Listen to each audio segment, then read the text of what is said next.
Truly fresh caramel apples like this one only come around once a year,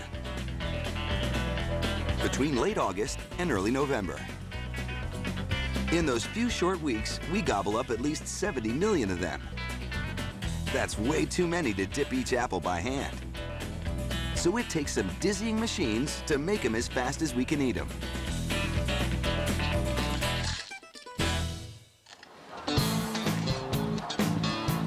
Before you get to the caramel, you have to start with the right apples. These are Jonathan's, a super tart apple. They're perfect for caramel apples because their tartness is a good complement to the sweetness of the caramel. To find the Jonathans that are just the right size for caramel apples, hundreds of these tart apples spin through a series of white plastic rollers that separate further and further apart as they roll along. So the little apples drop through the gaps first, and the bigger ones hang on until the end. The mid-sized ones that are just a little smaller than a baseball drop out in the middle. And those are the apples they use for caramel apples. In another part of the factory, the caramel is made from a simple recipe of condensed milk and corn syrup, along with a lot of sugar and some flour. Now for the hard part, getting the mix to caramelize or turn brown.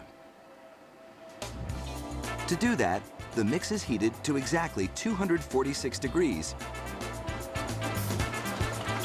To trigger a chemical reaction between the sugar and the proteins in the milk that give caramel both its distinctive color and its rich flavor.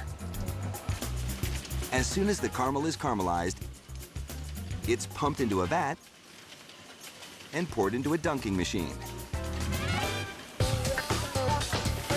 And now, the real fun begins. Because the dunking machine works like a carnival ride for apples. It's important the apples sit up straight and keep their stems and cores inside the seats at all times. Otherwise, the sticks won't go in right. They're made of birchwood. They are released by the machine one at a time into the jaws of a little holder. Once armed with a stick, the holders ride down the rails of the machine to meet up with the apples. A rotating lever pushes down on the holders to jab the sticks into the apples. It doesn't matter if the apples are right side up or stem side down. If the cores are lined up right, the sticks will plunge into the center of the apple. The apples dangle on the ends of their sticks as they're plunged headlong into the dunk tank to get coated in warm caramel. The dunk is only half the ride, because as the apples lift out of the caramel, they're spinning to fling off the extra caramel before it cools and sets. It's a dizzying ride, like an apple tilt-a-whirl. It's even more fun to watch in slow motion. Talk about your eye candy. Just look at all that caramel fly. The apples are spinning at 100 revolutions per minute. Hitting that precise speed is really important, because if the apples are spinning too fast,